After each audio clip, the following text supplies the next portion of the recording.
Bismillahirrahmanirrahim. Assalamualaikum warahmatullahi wabarakatuh. A'udzubillahi minasyaitonirrajim. Bismillahirrahmanirrahim. Alhamdulillahirabbil alamin wal 'aqibatu lil muttaqin wala 'udwana illa 'alal zalimin. Asyhadu an la ilaha illallah wahdahu la syarika lah wa asyhadu anna Muhammadan abduhu wa rasuluh. Alladzina nabiyya ba'da. Allahumma shalli ala sayyidina Muhammad wa ala sayyidina Muhammad amma ba'd. Rabbi shrah li sadri wa yassir li amri wa hlul 'uqdatam min lisani yafqahu qawli. Rabbana ya Allah zidna ilman nafi'an warzuqna fahma wa syi'a rahmatika ya arhamar rahimin. Anak Ustaz, harapan bangsa, harapan negara, harapan umat Islam dan harapan orang tua masing-masing. Kembali kita bersyukur kepada Allah SWT karena berkat rahmat taufik hidayah. Mudah-mudahan di hari ini kita dapat bertemu kembali dalam rangka pembelajaran sejarah kebudayaan Islam, pertemuan yang ke-9.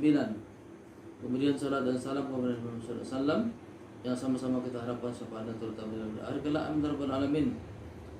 Dan Ustaz yang saya sayangi, Ustaz tetap mengingatkan kita kiranya senantiasa menjaga protokol kesehatan, yakni memakai masker, menutup mulut, kemudian mencuci tangan, kemudian senantiasa berdoa kepada Allah SWT kiranya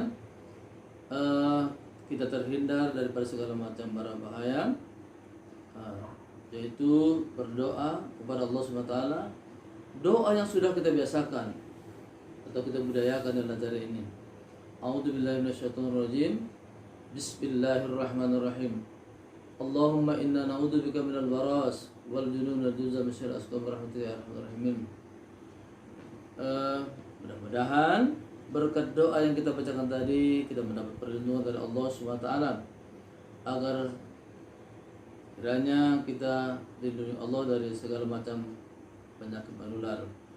Baiklah Ustaz sekalian, untuk hari ini kita kembali bertemu dalam pembelajaran sejarah kebudayaan Islam yang membicarakan tentang bagaimana awal kerasulan Nabi Muhammad SAW. Sebagaimana kita ketahui bahwasanya awal kerasulan Nabi SAW diawali dengan di mana beliau setiap harinya mengasingkan diri di Gua Hira, ya, berbulan-bulan, dan bahkan Khadijah pun senantiasa mengantar makanan Nabi Muhammad SAW ke Gua Hira.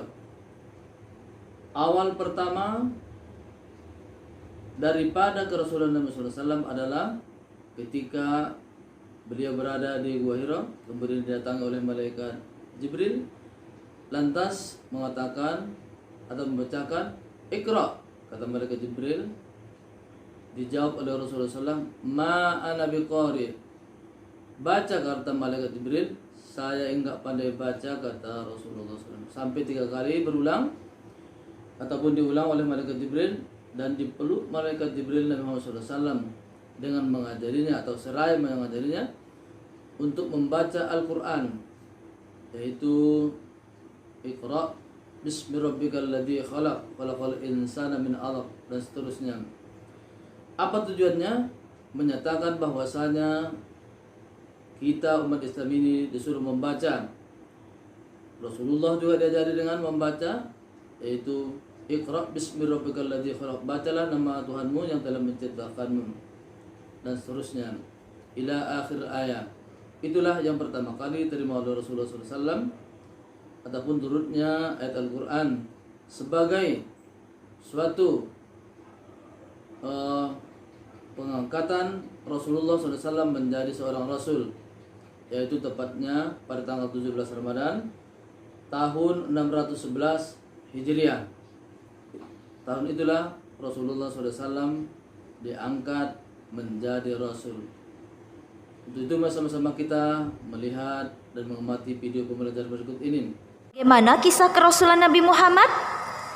Jadi, tidak lama setelah Nabi Muhammad menerima wahyu yang pertama, yaitu surat Al-Alaq dari ayat 1 sampai ayat 5, Nabi Muhammad sadar bahwa beliau telah diangkat dan ditetapkan oleh Allah menjadi seorang nabi. Oleh sebab itu, untuk memastikannya, Nabi Muhammad kembali ke Gua Hira untuk beribadah. Dan Nabi Muhammad berharap bisa bertemu dengan malaikat Jibril lagi. Saat di Gua Hira, Nabi Muhammad tidak bertemu dengan malaikat Jibril. Namun ketika beliau pulang, tiba-tiba malaikat Jibril muncul dengan wujud aslinya. Nabi Muhammad merasa takut sekali melihat wujud malaikat Jibril dan beliau segera beranjak pergi pulang.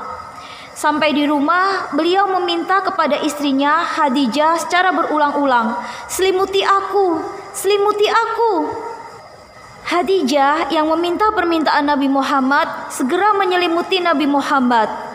Nah, ketika Nabi Muhammad sudah diselimuti kain, datanglah malaikat Jibril membacakan firman Allah Ta'ala, yaitu wahyu yang kedua. Wahyu yang kedua turun adalah Quran Surat Al-Muddatsir dari ayat 1 sampai ayat 5. Kita baca bersama. Bismillahirrahmanirrahim. Ya ayyuhal muddatsir, qum fa'andir, wa rabbaka fakabbir, wa thiyabaka fatahhir, warrujza fahjur.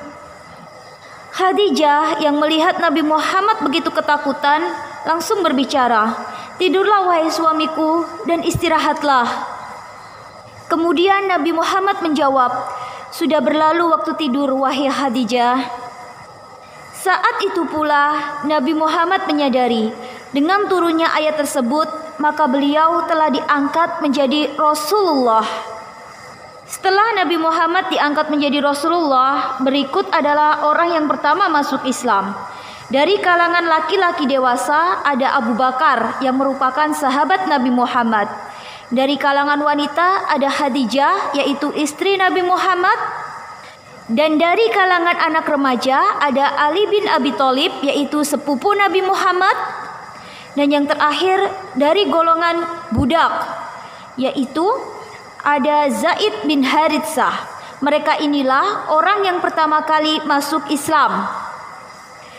Orang yang masuk Islam melalui kerjasama dakwah dengan Abu Bakar ada Utsman bin Affan, Tolha, Az-Zubair, kemudian Sa'ad bin Abi Waqqas, lalu Abu Ubaidillah bin Jarrah, ada lagi Abdullah bin Mas'ud, Sa'id bin Zaid, Bilal bin Rabah, dan yang terakhir Khobab bin Al-Ar.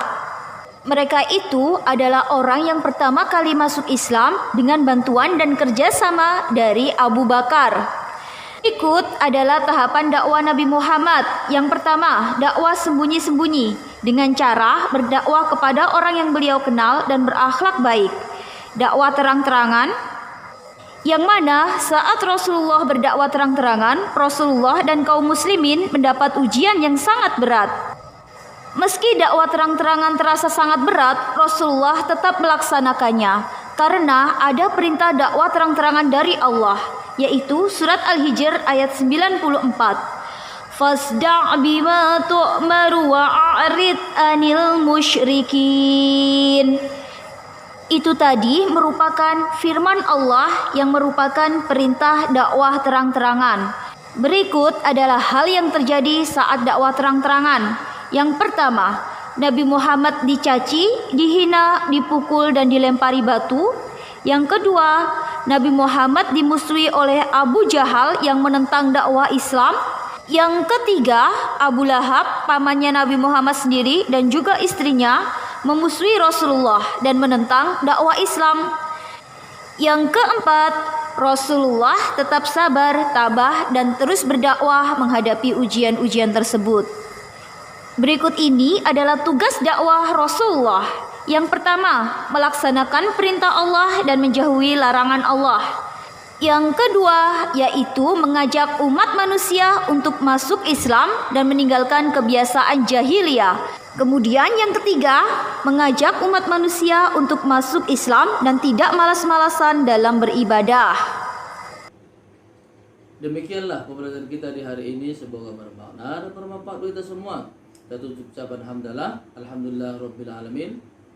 Billahi taufiq wal hidayah. Assalamualaikum warahmatullahi taala wabarakatuh.